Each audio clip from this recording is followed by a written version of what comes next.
cuál es el verdadero Parque Chas. Porque incluso un barrio de los más tranquilos de Buenos Aires puede convertirse en una trampa mortal.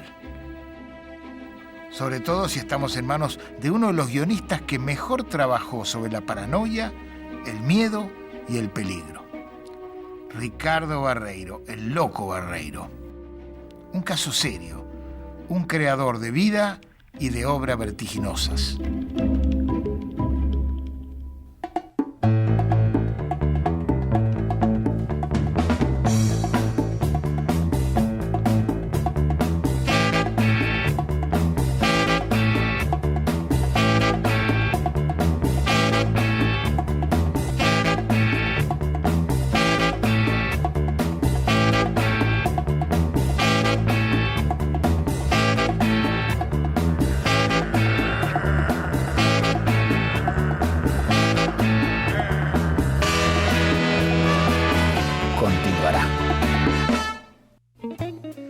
La obra del guionista Ricardo Barreiro es una de las más originales de la historia de la historieta argentina. De difusión universal, este porteño de Palermo, que vivió en Europa y publicó en todo el mundo, dejó una obra muy extensa. Por un lado, absolutamente original, por los temas y por el tratamiento, y por otro, muy consciente de una tradición narrativa de la historieta argentina. A lo largo de casi 25 años, Barreiro del año 49, empezó muy joven, dejó distintos tipos de historietas de aventuras. Empezó en las revistas de Ediciones Récord en el año 74 y luego en el 76, por razones políticas, se fue a Europa con la llegada de la dictadura. Vivió en España, vivió en Italia, vivió en Francia, produjo muchísimo durante ese periodo. Publicó en Europa y muchas de esas historietas luego se publicaron también en la Argentina. Regresó con la democracia y trabajó muchísimo también en este periodo. Durante los 80, para la revista Fierro, realizó varias historietas memorables, entre otras Parque Chas, con dibujos de Eduardo Risso. Los primeros trabajos importantes de Eduardo Risso, cordobés radicado desde hace mucho en Rosario y hoy dibujante de reconocimiento universal, fueron justamente con Ricardo Barreiro.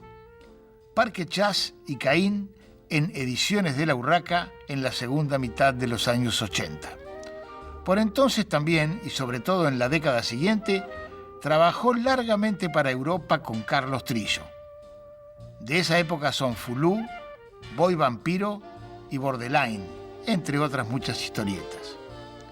Desde el cambio de siglo, se convirtió en uno de los preferidos de la historieta norteamericana y allí ganador de numerosos premios internacionales. Su obra más conocida es 100 balas para la serie Vértigo de DC Comics, que hizo durante casi 10 años con guión de Brian Azzanello. También ha dibujado Batman, El Hombre Araña, La Cosa del Pantano, Linterna Verde, La Mujer Maravilla y muchos otros clásicos y modernos. Bueno, contame cómo fue la génesis de entrar a Fierro trabajando con Barreiro. ¿Cómo empezó todo? Bueno, me llama Ricardo porque quería hacer algo conmigo, pero no sabíamos qué. Y bueno, en ese momento, cuando fuimos a Fierro, creo que el Tano Casioli tenía guardado ya en su cajón los guiones de Parque Chas. Ah, mira. Y Ricardo insistía con que había que hacer esa historia. Así que bueno, yo estaba, por supuesto, abierto a hacer lo que él quiera para publicar en Fierro. Era una editorial que me interesaba estar presente. Bueno, y hicimos esto. ¿Este es el comienzo, Eduardo? Este es el comienzo, mostrando el barrio, ¿no? Parque Chas. Y bueno, y al principio fue muy tibio mi puesta de grises y incluso en la editorial salió algo quemado. No se tomó bien.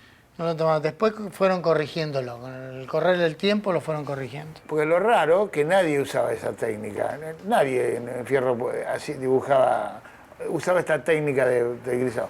Estás usando grafito, usaba grafito. Lápiz. Usaba grafito. ¿Y sobre qué superficie laburabas? ¿Una cartulina gruesa? Que... Un passepartout, que le daba un granulado especial. Veamos, rubro 1. Dueño alquila un ambiente, cocina, teléfono. En 20 minutos estoy. Con un poco de suerte, soy el primero para la cola. Pero esta no es la calle. Hasta acá llego. No pretenderá que entre en Parque Chas. Después, ¿quién me saca? ¿Usted? Estos tacheros. Perdone la demora. Soy la dueña del departamento. Permítame que le enseñe.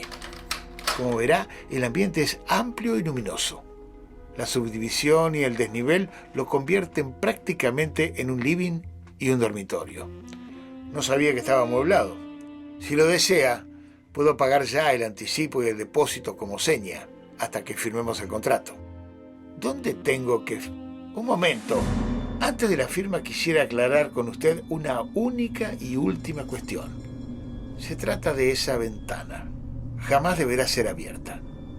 Sus postigos deben permanecer cerrados y asegurados las 24 horas del día durante los 2 años de contrato, sin excepciones. Esa misma noche, antes de quedar dormido, me pareció percibir entre sueños, viniendo desde la ventana, un murmullo apagado, como el bramar lejano de un profundo mar enfurecido. Parque Chas tiene un punto de contacto con una historia muy anterior a Parque Chas, que es Ciudad. En Ciudad también es gente que se pierde y que aparece en un lugar que no es ningún lugar y que es la mezcla de todos ellos, ¿no? Y que tiene puntos de contacto obvios con Parque Chas. Esa es una historia que se me ocurrió mientras estaba en Madrid. Estaba caminando y creo que había tomado... Los españoles tienen la fenomenal costumbre de servir los Cuba Libres de pronto con el vaso lleno de ron y la botella de Coca-Cola del otro lado, ¿no? O sea que cuando uno quiere tomarse el Cuba Libre, para hacerlo primero tiene que tomar un buen trago de ron y después añadir la Coca-Cola. Y con 4 o 5 de esos yo iba caminando buscando el hotel donde estaba viviendo en Ventas. Y en un momento, es cierto, hay una gran parte de Madrid que es muy parecida a Avenida de Madrid. Y no sé si se me ocurrió ver si pego una vuelta en la esquina y yo qué sé, y me encuentro en la ópera o en el Café del Molino. Y en ese momento, empecé a pensar mientras trataba de llegar a casa y evitaba las ganas de vomitar, en una historia. Y ahí se me ocurrió Ciudad. Otro de los grandes temas de Barreiro es la ciudad. Las grandes urbes son lugares complejos donde puede pasar de todo. Una de sus primeras historietas grandes se llama precisamente así, Ciudad. Se publicó originalmente en Europa y acá apareció en Tiras de Cuero, la revista que dirigía Oscar Steinberg a comienzos de la década del 80. Aquí, la ciudad, una y múltiple, magistralmente tratada por Juan Jiménez en un blanco y negro muy pulido y detallista, es un laberinto infinito donde todo puede suceder. Barreiro, por primera vez, mezcla aventura pura con reflexiones sobre la actualidad, la sociedad de consumo, el inconsciente y la religión en una mezcla muy novedosa para el mercado argentino.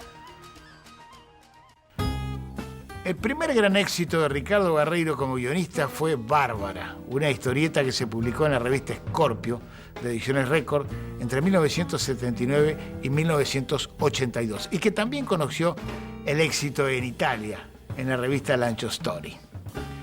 La acción transcurre en los alrededores de una Buenos Aires posnuclear, luego de la derrota sufrida por los terrestres a manos de unos invasores que manejan la tecnología y que los han reducido a un estado absolutamente primitivo y supersticioso. Tanto es así que temen constantemente la presencia de la bestia, una terrible divinidad que jamás aparece.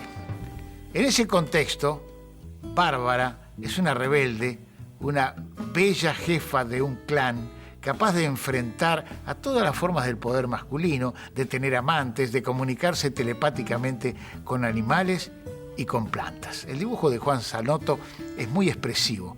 Ese dibujo realista le permite tanto diseñar la belleza de Bárbara como también dar cuenta de las maquinarias y la alta tecnología de los adrios, que son los invasores. En ese nombre están tanto los arios como los andros, es decir, los varones blancos.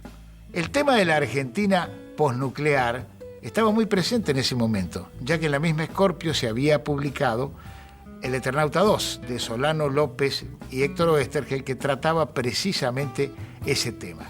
Una historieta que a Ricardo Barreiro siempre le interesó.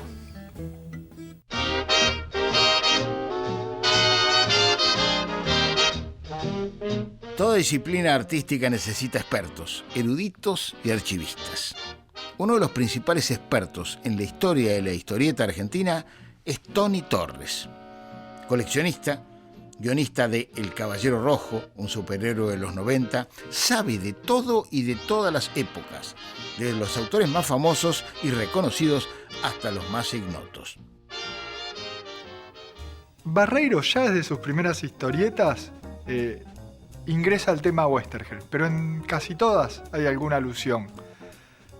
En Slot Bar, que es su primera obra, aunque nosotros la conocimos tiempo después, utiliza un simbionte que parece tonto, pero se lo pone en la nuca al personaje Slot Bar, igual que como haciendo alusión por ahí también a los hombres robot. Y además, todo el tiempo hace alusión al Eternauta. En Ciudad hay un capítulo entero dedicado al Eternauta. En Caín hay uno de los personajes secundarios que se llama Narigazo, que es uno que es así como un mecánico que lo ayuda, que es igual a Pig, que era uno de los personajes que aparecía en Bull Rocket, otra obra de Oesterhel. Y el Eternauta se repite una y otra vez, por ejemplo también aparece en Parque Chas, y así hasta llegar a cuando finalmente su obra póstuma, que es finalmente él realizar el Eternauta en Odio Cósmico. ¿Cuál es el argumento original de Caín? ¿Cuál es la historia que él te vende? Que después cuenta lo que quiere. Bueno, la historia de Caín Sí. es fenomenal porque después ¿Qué es lo que casi te se contó? cumple Sí. en la realidad. A ver, es decir, Buenos Aires Sí. cerrada. Una Buenos Aires totalmente acechada por la pobreza y bueno, en ese momento es decir, se muestra por eso yo lo llamo una ciencia de anticipación que hizo Ricardo con el guión. Ajá.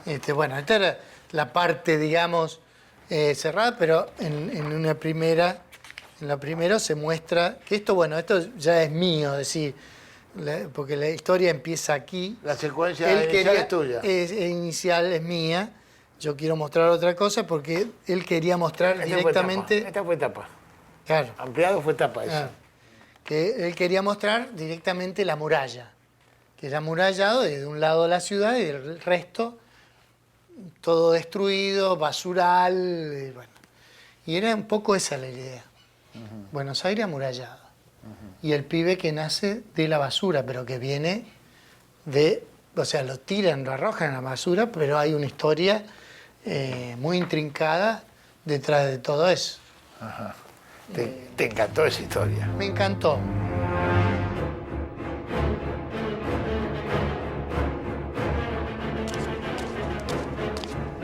Continuará.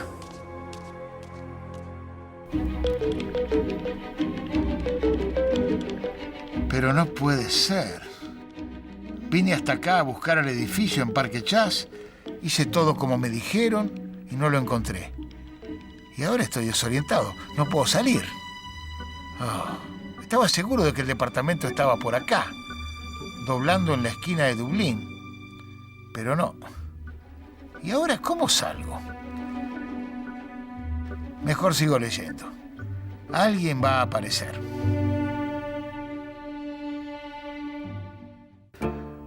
Un tema que siempre interesó mucho a Ricardo Barreiro como guionista fue el tema de la guerra, que está vinculado a otras dos obsesiones suyas, las máquinas y las armas. Trató el tema de la guerra moderna, ambientada en distintas circunstancias y en distintos escenarios. Una historieta ejemplar es As de Pique, publicada en 1977 en Scorpio, con notables dibujos de Juan Jiménez. As de Pique es de algún modo la prolongación, un homenaje a un clásico de los 50 que habían hecho Solano López con Oesterhel, Amapola Negra. Como en ese caso se trata de la tripulación de una fortaleza volante, un B-17, que realiza distintas misiones sobre territorio enemigo. Cada misión es una aventura. Aventuras humanistas, algunas son tremendamente eficaces como el bombardeo de Dresden.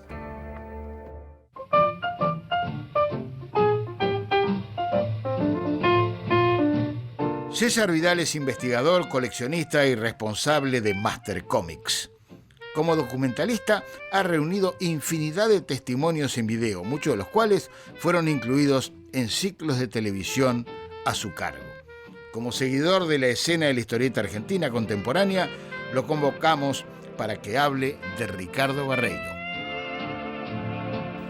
Barreiro lo conocí como escritor, leyendo una historieta cuando compré la revista Scorpio, año 79-80. Creo que fue lo primero que leí de él. No fue lo primero que escribió, pero sí lo primero que yo leí que fue de Pique, con Juan Jiménez, que era una historieta sobre bombardero P-29, un grupo de reclutas y las peripecias. Me gustaba mucho el relato, lo descriptivo, lo fidedigno, ¿viste? Con los detalles, ¿viste? De las armas, ¿viste?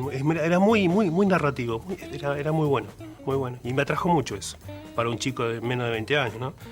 Pero a él le gustaba mucho el detalle mecánico, o sea, era le gustaba mucho lo mecánico, las armas, el detalle, o sea, ¿no? Él, es más, empezó dibujando él, las historietas.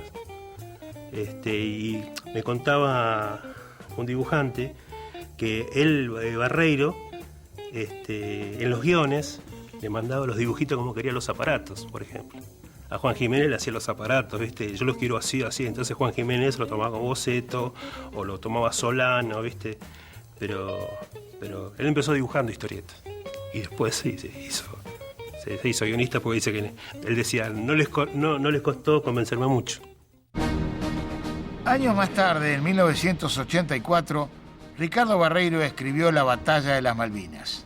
Estaba pensada a partir del modelo de las batallas inolvidables, una secuela de Ernie Pike que escribió Oesterheld con diferentes dibujantes. La historieta tenía una visión crítica de la guerra, una tragedia de la que nadie sale ganando. Por otro lado, también se narraban, como en la original serie de Oesterheld, todos los episodios bélicos más importantes de manera documental. Eduardo, ¿cuáles eran, dicho así, haciendo abstracción de la persona, digamos, en cuanto a las historias que narraba, en qué consistía el atractivo de las historias de Barreiro? Eran impredecibles. Ajá. Tal como era él, creo que como personalmente. Podía ¿no? disparar para cualquier lado. Podía disparar para cualquier lado. Ajá. Y de hecho, bueno, yo tengo una anécdota con Caín. Nos sentamos a hablar sobre la historia y empezamos, él me la cuenta, de alguna manera, y bueno, fuimos tirando ideas. Yo fui tirando las mías, qué podíamos hacer, qué sé. Sí. Pero cuando me llega el tercer capítulo, ya de la historia, decía Caín y lo llamo. Me dice, te mandé el guión enseguida, ¿eh? Te mandé el guión. Sí, lo recibí, Ricardo, pero digo, acá dice Caín, pero me parece que te equivocaste. ¿Por qué? Que es otra historia. No puede ser, no me digas, que te mandé a vos el... Hacía muchas cosas a la vez. Sí. No, le digo, acá dice Caín. Pero no tiene nada que ver con lo que charlamos acerca de hacerle... No, pero ¿sabés qué pasó? Estaba escribiendo y se me ocurrió... Era así, Ricardo era así. Dentro de la gran variedad temática de la obra de Barreiro, una constante fundamental es la ciencia ficción. Su primera historieta importante, Slot Bar, fue dentro de este género, con dibujos nada menos que de Solano López, con quien trabajó intermitentemente durante 20 años. Slot Bar apareció por primera vez en Scorpio en 1977. Inmediatamente posterior a Slot Bar es La Estrella Negra, con dibujos a color de Juan Jiménez, que apareció primero en Europa, editada en Francia por Tutén. Mucho más dura es War 3, ambientada en un hipotético tercer conflicto a escala mundial. Los avances de la tecnología no logran frenar el impulso bélico de la humanidad, que comete una y otra vez los mismos errores, sino que por el contrario, la deshumanizan cada vez más. Para un escritor es una gran tentación el asunto de la guerra porque es una situación límite, donde de pronto los personajes actúan de una forma mucho menos conservadora de lo que hacen en la realidad y mostrándose mucho más. Escribir una historia, no sé quién dijo que como hacer una película, creo que fue Hitchcock, es contar algo y sacarle las partes aburridas, ¿no? De pronto, bueno, en una guerra hay también partes aburridas, pero hay más partes con acción, dinamismo, y es lo que posiblemente busca el lector. La zona estaba demasiado caliente, nivel 11.16 en la escala Parker. El proyectil IRBM con su ojiva termonuclear de 20 megatones había estallado no hacía aún 2 horas. La computadora de inteligencia daba un 78% de probabilidades a favor para un ataque enemigo por ese sector. Y ahí estaban los eternos infantes, dispuestos a bloquear cualquier infiltración. El biosensor capa actividad enemiga en coordenadas Alicia y 44. A menos de 1000 metros de donde está nuestra patrulla. ¡Perfecto! Programen ahora mismo la intercepción. El receptor de EAC, equipo autónomo de combate, captó al instante la radioseñal enviada desde el comando estratégico computarizado, liberando un impulso eléctrico a través de una de las sondas que se introducía en la masa encefálica del infante. Cierto sector nervioso reaccionó ante el Black Factor sintió, junto con sus 19 compañeros, un agudo dolor en la sien izquierda. Solo existía una forma de aliviar el dolor, girando hacia la derecha. Cuando el dolor cesó, la compañía supo que estaba correctamente orientada.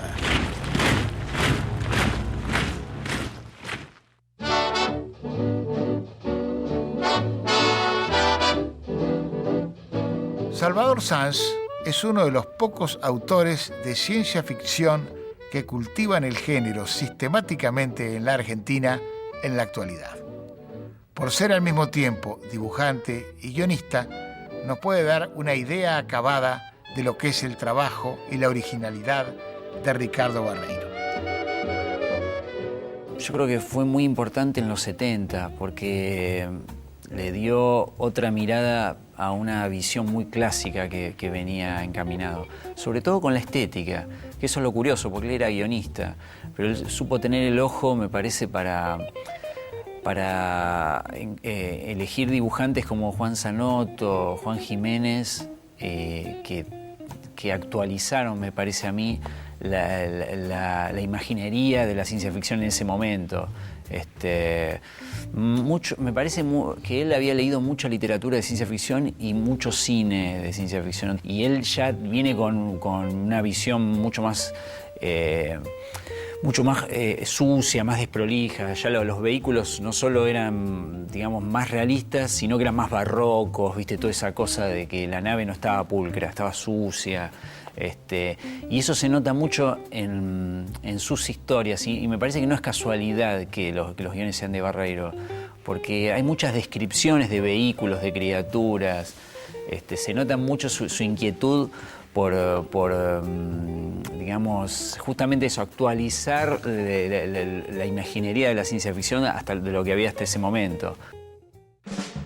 El tema del poder totalitario, reaparece en Ministerio, una historieta realizada nuevamente con Francisco Solano López en 1986 para la revista Fierro. En Ministerio, Barreiro inventa una alegoría administrativa, un infierno vertical en el cual el orden está dado por el trabajo y la represión. Los encargados de mantenerlo son los SS, una guardia similar a la hitleriana que se encarga, entre otras cosas, de secuestrar a las mujeres, de extraerles su energía sexual mediante la inoculación de una droga. La dupla Barreiro-Solano López siguió trabajando largamente hasta los 90. Inmediatamente después de Ministerio realizaron El Instituto, una historia gótica con alto contenido erótico. Precisamente en este último registro realizaron varias historias con gran éxito internacional. El tipo de guionista y el tipo de historias que Barreiro construía, me parece a mí, me corregirás, que eran mucho más densas, con una carga mayor de peripecia, de mayor... cada página de Barreiro era más densa en cuanto a suceso, ¿no? Exactamente, ¿no? Sí, no tenía espacio de tranquilos, de relajación. Ajá. Era un poco como era la personalidad de Ricardo. Ajá. Tenía que vivir a full la historia. Y se vivía todo el tiempo de esa manera. Es lo que uno siente con las historias de Barreiro. Se parecen en gran medida por su vertiginosidad, por la intensidad siempre, Sí. siempre buscando un Sí, efecto sí. muy intenso. Y además por los cambios de dirección. Tienen mucho que ver con su propia personalidad, su manera de ser y de vivir, ¿no? Sí, sí, era así. Y nunca podría haber timoneado un barco. Seguramente. Bueno, pero evidentemente manejó durante años sí, a sí. su manera una escuadrilla, Sí, ¿no? sí, sí. Y lo hizo muy bien, lo hizo muy bien. Un tipo muy capaz. Muy capaz. Una pena realmente porque lo hayamos perdido tan joven. Porque Así yo es. creo que daba para más. Así que bueno. Ricardo.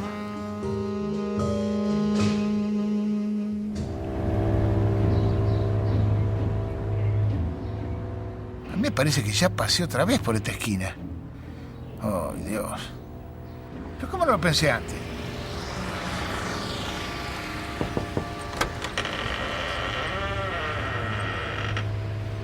Yo me meto. A ver. Permiso.